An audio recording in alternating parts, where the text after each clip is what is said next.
How to unban Discord members. Firstly, in your PC, open any of your preferred web browser.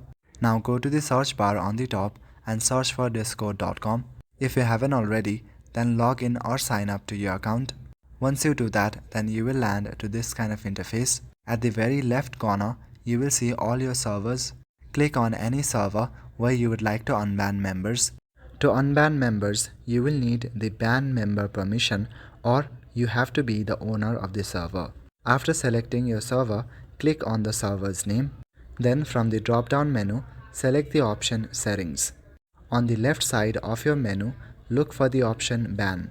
Scroll down and the ban option should be under the section Moderation. Now in the ban section, you should see the server ban list. Since no one is banned in my server, so it's not showing anything. But if you have banned anyone, then they will be displayed right here. If there are a lot of people, then you can also search them by their user ID or username. Once you find the user or member that you want to unban, there will be an option called Unban. By clicking the Unban option, you can simply unban the member. Once you unban the member, you will again need to send the server invite link to them. So that is all for today. Thank you.